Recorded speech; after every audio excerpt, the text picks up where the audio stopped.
अच्छा आता दिसून राहिला रे. हे बघा, हा आता आपला प्रॉब्लेम आहे. Taxable income from salary mister आकाशचा प्रॉब्लेम आहे आपल्याला. आता ह्या प्रॉब्लेमला आपण सुरुवात करतोय. सुरुवात कशी करायची? एक मिनटं. सुरुवात करताना इथे मिस्टर आकाश, इथे लिहायचं कम्प्युटेशन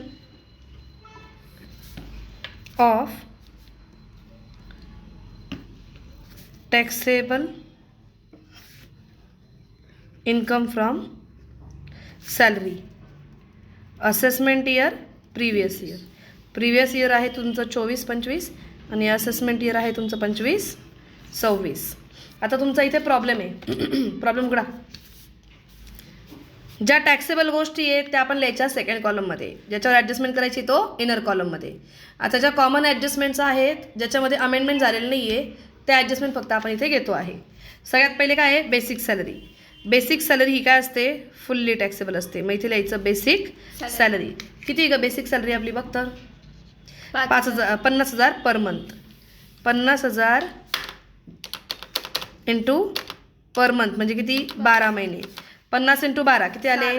6 लाख. इथे लिहिले आपण आउटरला 6 लाख. त्याच्यानंतर आपल्याकडे काय आहे? डिअरनेस अलावन्स.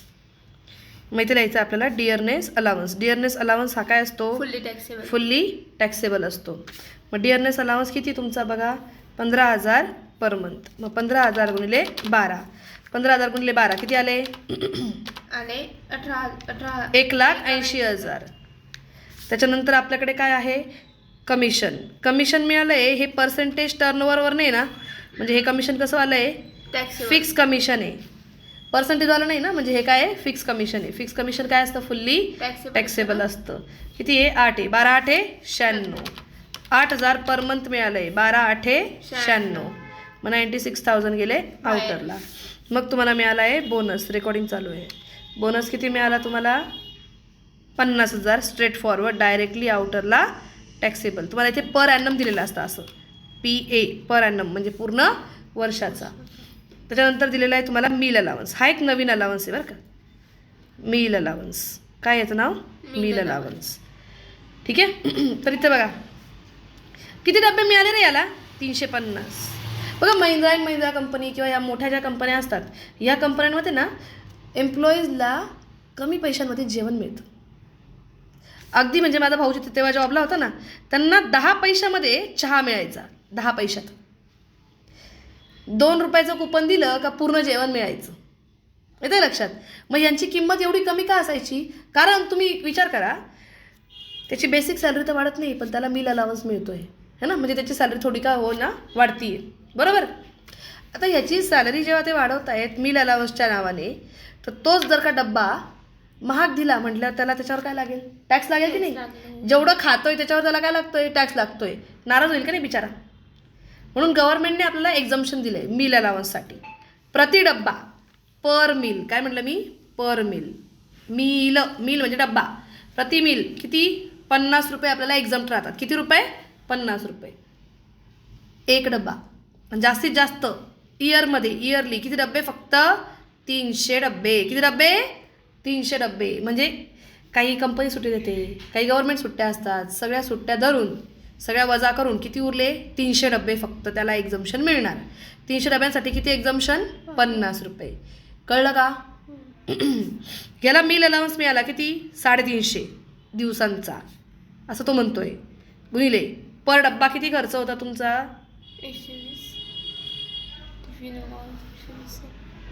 78 पर मिले 78. 350 इंटू 78 किती आले सांग? 350 इंटू 78 किती आले? 27,300. 27,300. याच्यावर जर का तुम्हाला डायरेक्ट टॅक्स लागला असता तर तुम्ही काय केलं असतं? नाराज होऊन गेले असते ना. म्हणून गव्हर्नमेंटने तुम्हाला काय दिलं? एक्झम्पशन. मग तुम्ही इथे लिहिणार लेस. काय लिहायचं? लेस एक्झम्प्ट. जीन्स तुमची 27,300ची आहे तुम्हाला थोडा डिस्काउंट मिळणार आहे. लेस एक्झम्प्ट. मी तुला ड्रॉ करायला लावलं आहे. लेस एक्झम्प्ट. एक्झम्प्ट किती होणार? फक्त 300 डब्यापर्यंत. तुला भले 350 भेटले डबे पण तुला एक्झम्पशन किती? 300 डब्यांचं. किती रुपये पर डब्बा? 50 रुपये. मग 300 इंटू 50 5 त्रिक 15 किती आले? 15,000. वजा करून बाहेर किती आले? 12,300 हे आलं टॅक्सेबल. कळलं का? हो भावना पोचली का? हो. हे बाकी फुल्ली टॅक्सेबल होते, हा कसा आहे पार्शली टॅक्सेबल आहे, कारण पार्ट काय झाला एक्झम्प्ट झाला. भावना पोचली. आता बघा हिची सॅलरी वाढवायची होती. आता काय वाढवायची आहे? याची सॅलरी वाढवायची आहे ना. हिची सॅलरी वाढवायची आहे तर त्यांनी काय केलं बघा, सॅलरी वाढवायला त्यांनी अजून एक अलाउन्स दिला. हे प्रोफेशनल टॅक्स नंतर घेऊ आपण. Entertainment allowance. कोणता अलाउन्स? Entertainment allowance. किती आहे तुमचा एंटरटेनमेंट अलाउन्स बघा, किती पर मंथ आहे? 350 पर मंथ आहे, म्हणजे इंटू 12 किती येते का? 4,200. शक्यच नाही. 4,200. 350 इंटू 12 पक्का ना? 4,200 काय झाले टॅक्सेबल. त्याच्यानंतर तुम्हाला काय मिळालं इकडे बघा बेटा, टिफिन अलाउन्स भेटला. मील अलाउन्सला एक्झम्पशन आहे बरं का, डब्यानुसार मिळतं ना त्याला एक्झम्पशन आहे. Tiffin allowance, refreshment allowance, samosa allowance, इसको एक्झम्पशन नाही आहे, फुल्ली टॅक्सेबल. माहिती द्यायचं टिफिन अलाउन्स. टिफिन अलाउन्सला एक्झम्पशन नाही. 120 इंटू 12 किती आले? 1440. पुढे काय आहे तुमच्याकडे बघा, hotel allowance. Hostel allowance. Hotel allowance नसतो, हॉस्टेल अलाउन्स. काय झालं आता हिचं लग्न झालं नाही, आपलं मिस्टर आकाश आहे ना, मिस्टर आकाशचं लग्न झालं. सॅलरी वाढवायला तो म्हणे काय सर एवढे माझे पोरं, त्यांना मला शिकवायला लागतं. किती पोरं याला प्रॉब्लेममध्ये दिले? 3 पोरं आहेत. 3 पोरांना शिकवायचं किती खर्च लागतो. चाललो मी गावाला. सर म्हणे नको नको जाऊ, थांब तुला मी काय देतो अलाउन्स देतो. त्याचं नाव काय? Children hostel allowance. काय नाव आहे? Children hostel allowance. ज्या स्टोरीज सांगते ना त्या स्टोरीज खरंच तशा स्टोरीज नाही आहे बरं का, लक्षात ठेवायला सांगते मी. चिल्ड्रन हॉस्टेल अलाउन्स किती आहे बघा बरं, तर तो दिला आहे 380 पर मंथ, म्हणजे 12 गुणिले पर चाइल्ड. त्याला किती मुलं आहे? 3 मुलं आहे. करा 380 गुणिले 12 गुणिले 3 करा. 13,680. 13,680. आता ना त्याला जर का हे फुल्ली टॅक्सेबल झाले असते तर हा रडला असता पुन्हा. एवढा खर्च लागतो माझ्या पोरांच्या शिक्षणावर, तुम्ही इनमिन देताय 13,680, त्यावर बी घेताय टॅक्स, हे की नाही? मग आपण काय करणार रे? एक्झम्पशन. गव्हर्नमेंट इथे पण त्याला काय देतं? एक्झम्पशन देतं. बघा लेस, इकडे बघा एक्झम्प्ट, लेस एक्झम्प्ट. ओके. हॉस्टेल अलाउन्सला एक्झम्पशन असतं 300 per month per child, but max to max किती चाइल्ड? 2 चाइल्ड. कळलं का? 32 36, 36 दुने 2, 7,200 बरोबर ना? 7,200 वजा कर.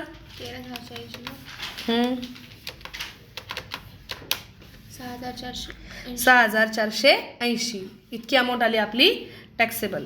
कळलं का? त्याच्यानंतर आपल्याला अजून एक अलाउन्स कोणता मिळाला बघा, चिल्ड्रन एज्युकेशन अलाउन्स. किती मिळाला बघा बरं एज्युकेशन अलाउन्स? 185 आहे ना. 185 पर मंथ पर चाइल्ड दिलं आहे ना. PMPC आहे ना.